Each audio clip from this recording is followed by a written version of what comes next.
book chapters as patents.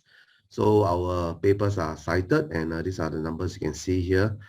And then I have actually been running courses for industry since 1991, so 30 years. So I've trained thousands across many countries, and constantly been consulted by countries and companies. So this is something which is my passion. I enjoy sharing to others about this area of AM. So this morning, I hope to share with you three items. Firstly, why 3D printing has not become the main source of manufacturing in the world. Despite starting in 1988, so it's been about 33 years, we still don't see it's the mainstay of manufacturing. We still see many alternative manufacturing technologies going concurrently with 3D printing. Then I will share a little bit about my involvement in the AMTC, Additive Manufacturing Technical Committee. So this is a committee under the Enterprise Singapore, which is the body that looks after standards development in Singapore. And then I'll share very briefly about the standard structure. There might be a little bit overlap with Dr. Alex Liu in his presentation later, so I will not go into great details. So first of all, there are actually many reasons why 3D printing, despite having been around for 33 years, is still not something that is commonplace in practically every company or every industry. I think these are some of the reasons that I can think of. So first of all is the quality and reliability, as well as repeatability. So more often than not, you find that one batch of printing may differ from another batch.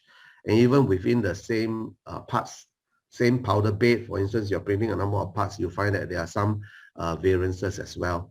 So this concern of quality and repeatability is important because basically the manufacturer have to promise certain level of quality standards to the customers.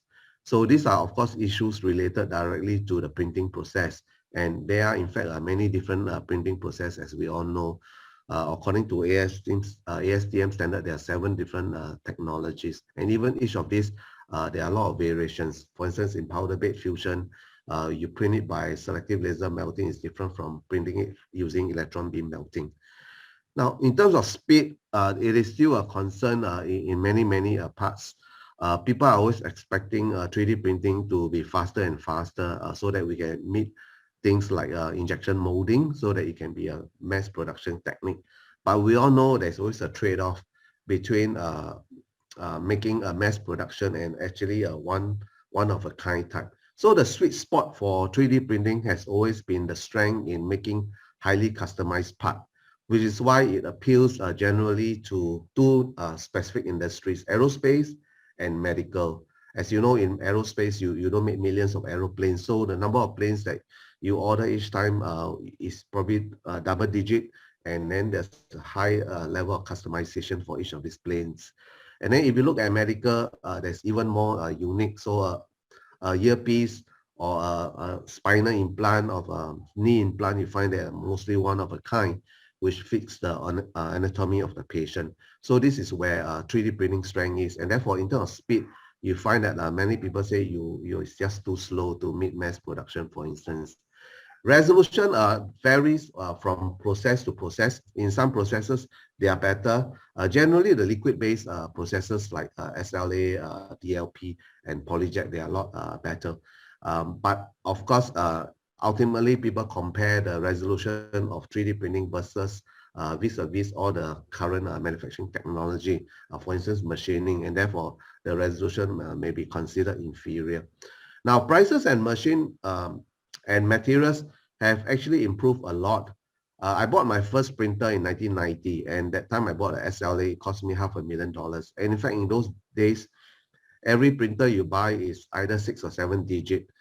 In fact, even now, some of the metal printers I'm familiar with are all in the millions. So by and large, I would say that a number of machines have now come down a lot, mainly because the patents that were filed in the 1980s have mainly expired. So that's why you see FDM being the first among those to expire has now flooded the whole world. You can find FDM machines that can be bought in $300. And of course, SLA, SLS, all these patents have since also expired, and therefore there are now a lot more printers available for consumers, and therefore the prices have actually tumbled a bit. Now, in terms of material prices, there are still quite a bit of issue, especially for instance, if you are doing metal printing, the powder are still very expensive. And that's why some people don't use powder, they rather use those welding rods, which have been around for many decades and a lot cheaper. So prices, I think, of materials will also come down eventually with economies of scale. Once we are able to address many of the issues highlighted here, I think there will be more players. And with more players coming in, hopefully the prices of materials will also come down. Last but not least, standards. I think the lack of standards has been quite a critical factor in why this is still not massively adopted in the industry. Now, as you have heard earlier, there are not that many standards available. If you look at the roadmap that I'll show you later, with all kinds of permutations, you probably can develop thousands, if not hundreds of thousands of standards. But the development of standards is a very tedious, time-consuming process. So usually it will take a couple of years before a standard is officially launched, because it needs basically unanimous opinion or accepted by public opinion before a standard is accepted. So it takes usually a lot of time. And this is one of the reasons why in Singapore, one of the things we did was to see whether can we actually accelerate the process of development of standards and technical references. So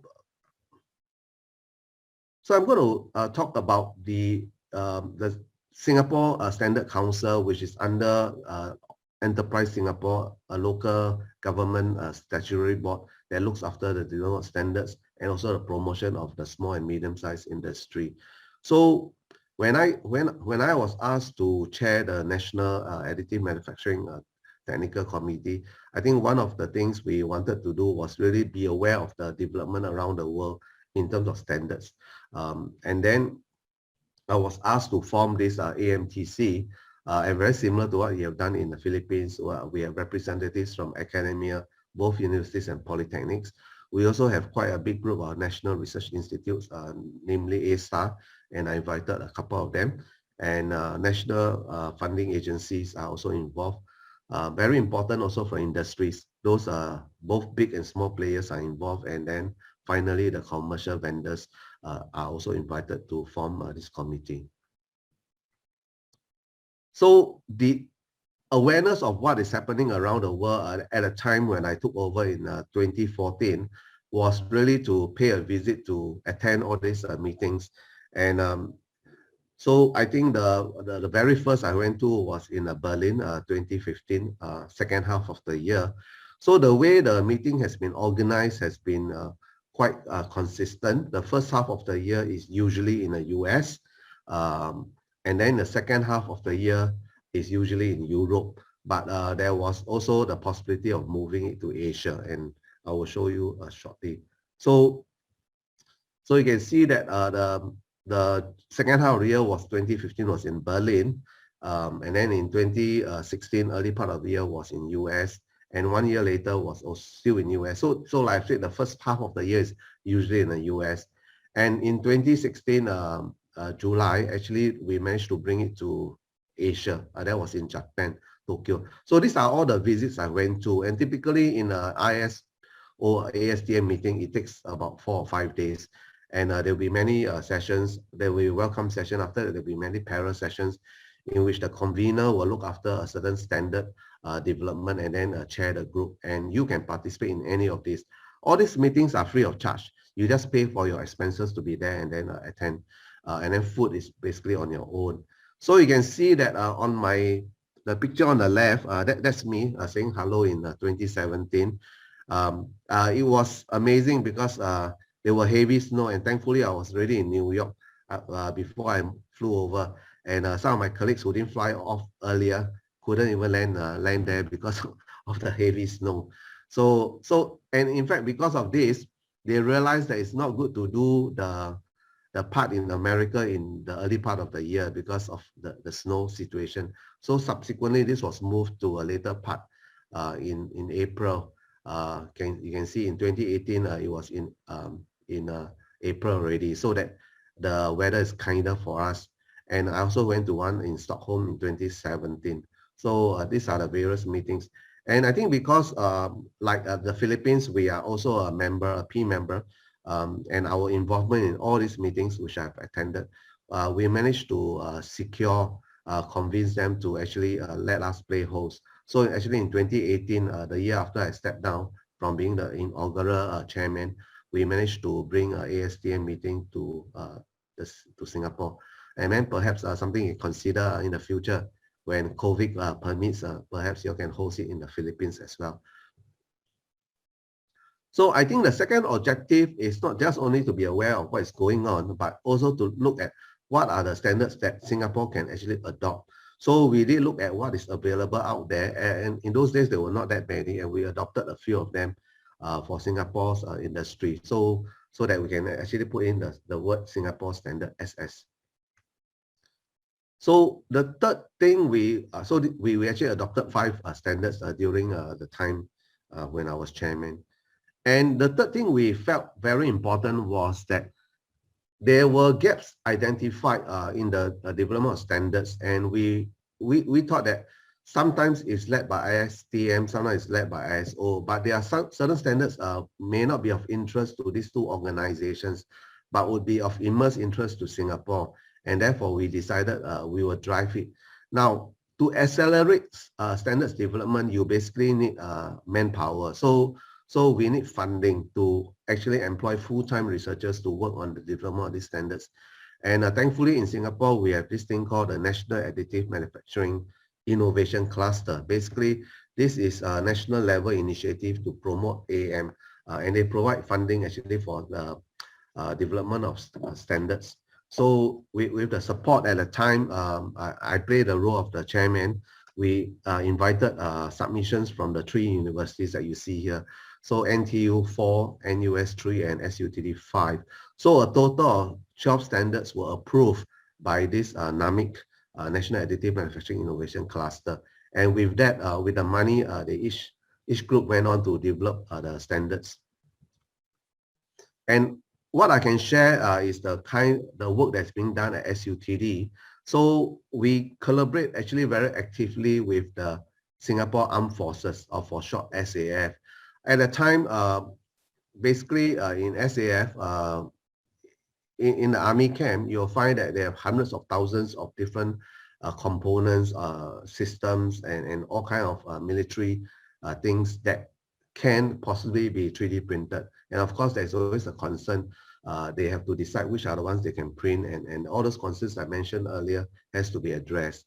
And therefore, we partner SAF so as to come up with some guidelines. And one of this TR70 was to focus very much on metal additive manufacturing, the selection criteria. So this is a close development between Ministry of Defense and the SAF. So the TR70, the aim is to guide end users in the evaluation of both business and technical feasibility, because sometimes technically it's possible, but it may not make a business sense because it could be cheaper to do it by other means. So these are both very important considerations, and to select which process to build a part. And as you know, there are so many different AM processes. So the SAF, the Singapore Armed Forces, is a major stakeholder in this development to ensure standardization and conformance for AM produced parts, and basically is to uphold the quality and reliability, something that I mentioned at the very beginning. And of course, the SAF, we have the land, air, and sea. So these 3 are various arms of the army. So this is a quote from our president SUTD, that SUTD is very honored to have driven this effort. So it was actually done by Professor David Rosen. So I'll show you in the next few slides what are the things he has done. So these slides are courtesy from Prof. David Rosen, who was the PI leading to the development of standards. So we can see on this slide here, TR70, which is guidelines for selection criteria for metal. So it's very focused on metal. And then for the design guidelines, and Prof. David Rosen is an expert, especially in AM design. So he's looking at design guidelines. And last but not least, qualification, which is a very key aspect, right, to qualify your parts for acceptance. So these are the three that he has developed, and you can see SS is actually Singapore standard. TR stands for technical references. In the next few slides, you will see a little bit more detail. So this is the project funded by NAMIC, and it's a project number, and that period that he took over a 2 years period to develop this. And the whole idea is to identify the gaps between SAF needs and the available standards right now. Yeah, so this, of course, is overseen by a group of a working group from the military under Prof. David Rosen. And this is the reason why we develop it, and it's mainly for the part and product designers. Those are also in manufacturing as well as those from the industry. So these are the three that was done successfully through the funding of NAMIC at SUTD. So these are all the benefits which I think you have heard quite a lot, and probably you'll hear more later from the other speakers. So the whole idea is to aid designers, because AM has very unique capabilities. And of course, we're always looking at unique customized parts, lower cost and time to market, predictable, loyalist, and of course, you build confidence in doing things through AM. I think you have already heard this. Basically, ASTM and ISO have been doing things separately until 2011. In September, they came together and say no point in doing a lot of overlapping and duplication of efforts. They have combined force, and from then on, any standards that's developed can have both ASTM and ISO naming convention. This is a whole roadmap that ASTM and ISO have developed. From a very top, it's very generic. So the terminology, the definition of AM and the different types of AM printers all are defined at this level. And then as you come down, it becomes more and more specialized.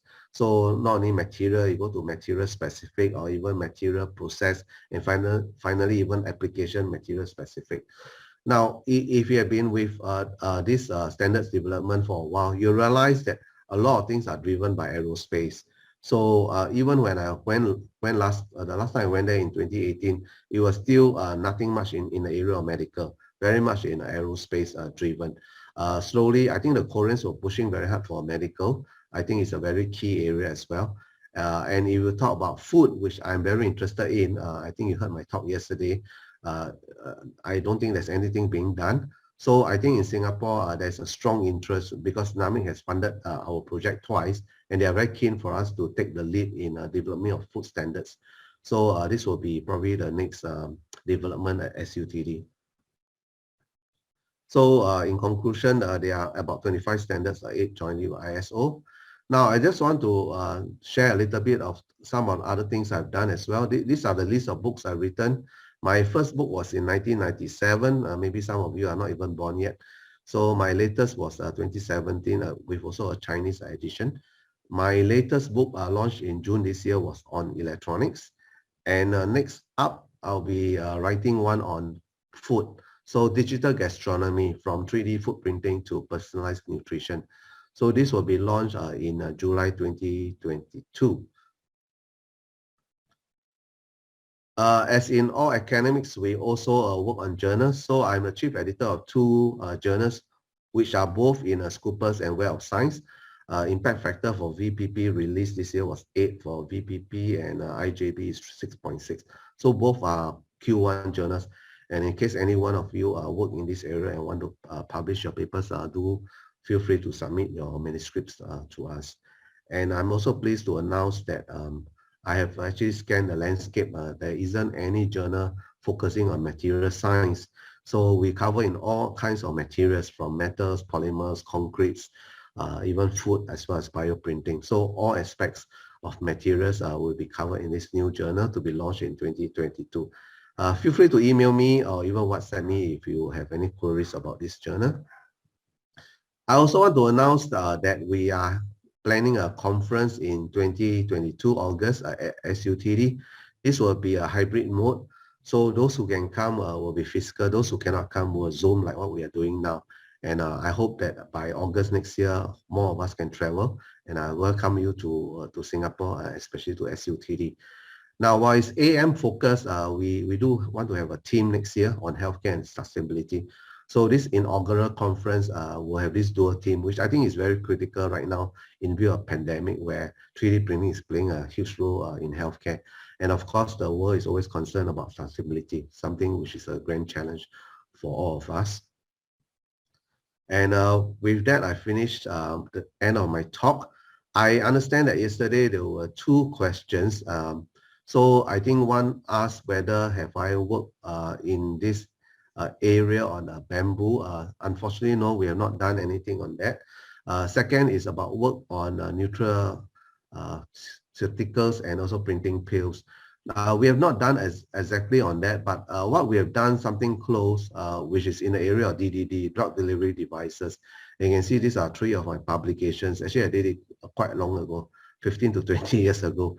So at the time, we were looking at whether can we use selective laser sintering to build a drug delivery device. If you are familiar with DDD, is that it has actually a microstructure where you can contain the medicine. But by designing your microstructure, and planning it, you can actually decide how you want to release the drug to the human body in a very regulated manner. So this was our closest to pills. And this area is actually covered in my new book next year in June. So I think if you're interested, go look forward. It's covered in chapter 6 where we cover these 2 areas. So so this is all I can answer related to what has been asked. So with that, I stop my sharing, and I think I have 5 minutes for Q&A. So ladies and gentlemen, I am free to take your questions.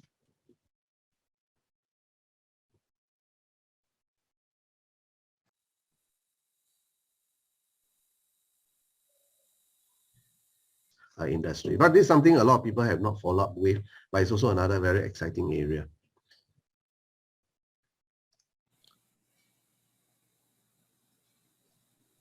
Do you still have a hard copy of the first book from 1997? 1997, I don't have the hardcover book, but I still have the book. But why do you want to buy my first edition? Why don't you buy the latest 5th edition? It's for whatever reason. Yeah, I have the hard copy, but not the hardcover copy.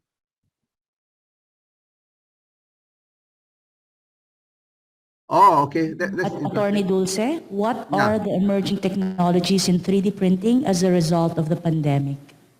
Okay. So I actually published a paper in Nature last year, which is talking about all the things that has been done using 3D printing, how 3D printing has actually helped. So in fact, last year in April, we were asked to look at printing of nasal swabs. So I recall that I Googled and I found that one company, Northwell in the US, has actually used Formlabs to print and design the nasal swabs and printed it. I emailed him and the next day he sent me all the details, including the STL of the nasal swabs. So the whole idea was, I realized during the pandemic that people were actually very collaborative. They are very free to share IP, and it is fine because for them is to save humanity. So they just send it over and we print it on our Formlab SLA machine. The other job that I did for a hospital was that during that period, these eye doctors were using quite a lot of instruments to assess the eye patients. So, and because of this safe distancing thing and all that, they wanted us to build all these different shields to protect the doctors from the patient. And a lot of these eye instruments, they have come in all shapes and sizes. And another thing I found also that the eye doctors could get all these shield design from doctors overseas who have already done the design. And again, they just send it over. So I find that it was a very heartwarming thing that people all over the world are willing to share IP freely, not asking for money and anything in return. So the 3D printing has been very useful to print shield, masks, those kind of buckles behind, because if you put behind your ear too long, it's going to ache. So they have a buckle to hold your string behind rather than around your ears. In remote countries where they want to isolate people, they've even printed what they call isolation warts. So those are concrete structures that you can print. In case you don't know, yes, a 3D printer can print concrete structures. I printed a whole bathroom unit. Again, I have all these pictures. I'll share with you another time. So a whole lot of things. And actually people also print some of these anatomical structures where you can see how the nasal swabs can go in through the back, so as to get the mucus. So it is very exciting time where after all these years of using 3D printing, you realize, suddenly it has an impact. It can be involved in dealing with COVID. And of course, you heard of stories of people trying to print ventilators and components of all these things, which suddenly are in short supply because of the broken supply chain. I hope it helps. And thanks for saying that you love to read where I started. So I started in 1997 with my first book, and my first book was called Rapid Prototyping. That was the name given in the first 10 years of 3D printing. So in 1988, where after the first commercial printer was out, in those days, the key term was rapid prototyping. And that's why I named my first book Rapid Prototyping. It was somewhere later that because there was something like, you believe it, there are 100 terminologies involving the same technology. That's why ASTM felt that we should be consistent, we should standardize, and that's why AM was chosen. So it's nice, but of course, over the 5 editions, you see changes. You see some printers, some printing technology going out of fashion, so they disappear from my book, and there are some new ones coming in, and some became commercial and all that. Oh, someone was born in 1999. All right. Interesting. Yeah. One of the things I always share with people around the world is that we must always be ready to relearn, unlearn. I say unlearn because when I was a student, there was no 3D printing. So you learn only subtractive, right? So when I train these people, I say sometimes you have to unlearn, because if you are stayed in your way of subtractive, you cannot take in additive. So you have to unlearn and then you relearn. That's why it's very important for us in this profession to constantly learn.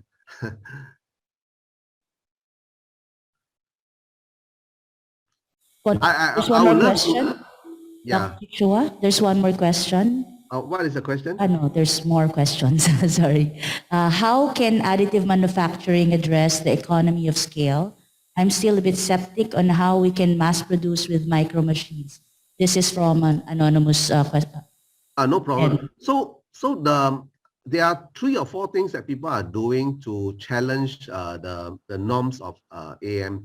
So as you know, HP, another company that worked closely with me last time when I was at NTU, they came up with a method which is much faster than FDM and SLS.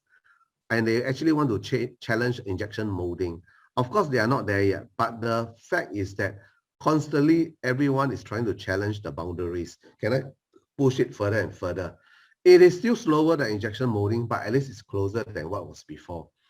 Another technology which was also a breakthrough is the one with carbon. Not sure whether you're familiar. It was from the US. You see, the first technology came out in 1988 was the SLA. So basically you print the part goes into the liquid. Then a few years later, they came out with a technology called DLP, which is upside down. And instead of using a laser to scan that's very slow, they actually use a flood of light, but you must have a mask so that you can block the light so that above it selectively you can cure. And that method is a lot faster. Upside down so that your liquid will automatically come down to form the next layer in a matter of seconds. So that became faster. Then fast forward another 20 years, then came carbon. And carbon, instead of discrete, which is right now everything is doing layer by layer, it actually does continuous. So the process of continuous make it 20 times faster. Now, will we reach the stage where everything is simultaneously continuous? There is already a patent filed by Boeing where it is quite a bit of mind-boggling. Imagine a part being built in space, and not just by one, but maybe multiple print heads, printing selectively different parts of the object, but all concurrently. And this part can be kind of levitated by using magnetism. So it's actually in the air, and you are printing various parts of a major component simultaneously. So it becomes not a layer by layer thing, but actually different parts of it concurrently. This will definitely speed it up many, many times. So all these developments that you see are actually all trying to address the issue of speed. And human ingenuity knows no limits. My own view is that even though I've been in this technology for 31 years, I'm always amazed by what people are trying to do in this area. So I won't be surprised one day we'll reach there. But please be patient. If you look at CNC development, the first CNC machine was 1951, which is something like 37 years before 3D printing. And CNC today is already a commonplace in a shop floor, right? So probably you need another 20, 30 years where AM can become that kind of matured technology that we see in CNC. So give it some time. It's still an emerging technology. There are still challenges in many areas, but you can see people are working furiously at improving and meeting all the technical challenges. You can also see that many countries, including now the Philippines, have all invested heavily into this technology. So with so many people working on it, I'm quite certain that there will be more brilliant innovations that will come out in the years to come. Chua, there's two more questions. The Sure. next question is, will medical applications require clinical trials in the ASEAN region? And have the FDAs of ASEAN released any guidelines for 3D printed biomedical devices and bioprinted products? Oh yes, certainly. So I actually led two different study trips to the US in 4 or 5 years ago. So the first trip I led was actually in medical. So we visited FDA as well. So FDA, they are very mindful of what is going on. They even purchase 3D printers within FDA so that they also know what is going on. For them, it's always not so much as the way you produce it, whether you use whatever manufacturing process, it's always the product. The focus is always on the product, whether the product is safe enough for usage. So yes, things have been approved. Quite a number of implants have been approved by FDA. And similarly, the year after I led the trip to the US to study on medical, the second year I led a group to visit US for aerospace. And likewise, I visited all the heavyweights, Boeing, GE, and I also went to FAA, which is the counterpart of FDA. So they look after aerospace. Of course, the FAA looks after what is in the Mother Earth. Outside space is NASA. So they approve parts. And at the time when I visited them a few years ago, they already approved a few parts. And I think the most famous one you're all familiar with is the GE fuel nozzle. So from 18 parts, they redesigned and they printed as one single part. So this has already been approved by FAA, and I think more will be coming. If you go to another area, a lot of classification bodies are working furiously to approve things in the marine offshore. So the third year, when I led the trip, this time I went to Europe instead to look at marine offshore. So we visited Lloyd Register, we visited DNV, and DNV showed us this huge propeller that has been approved to actually install in a ship. So you can see that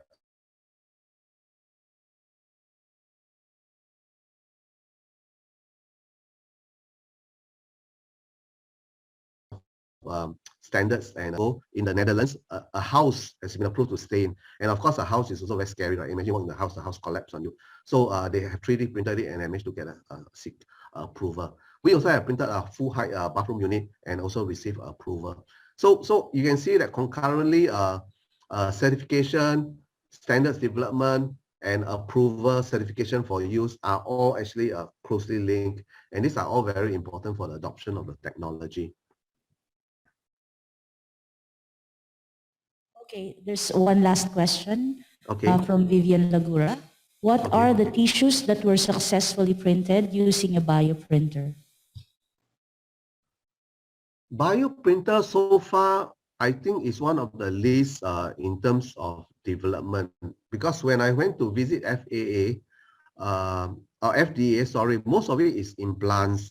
So it is more medical implant like knee implant, hip implant.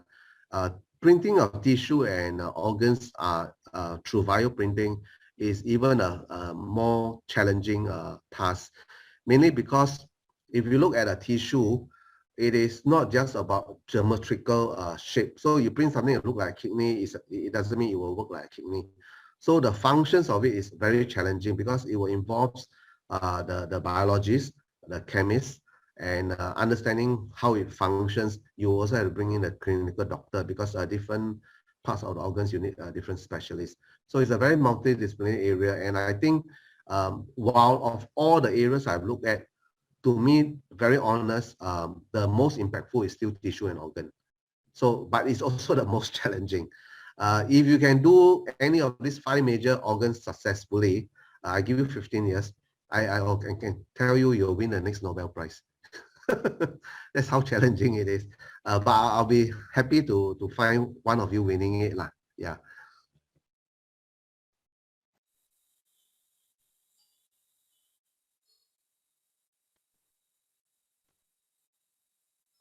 Thank you, Dr. Chee Kai Chua, for that lecture. Before we proceed, we would like to present this award, a certificate of appreciation. A certificate of appreciation to Dr. Chee Kai Chua for imparting valuable knowledge as a resource speaker during the ASEAN Conference on Additive Manufacturing 2021 with the theme 3D Printing, Revolutionizing the Manufacturing Industry, held on October 28 to 29, 2021. Given this 29th day of October 2021 at the Dusit Thani Hotel in Makati City, Philippines. The certificate will be signed by Engineer Marianito T. Margarito, the Conference Chairman of ACAM 2021, and Dr. Annabel V. Briones, our Director of ITDI. Thank you.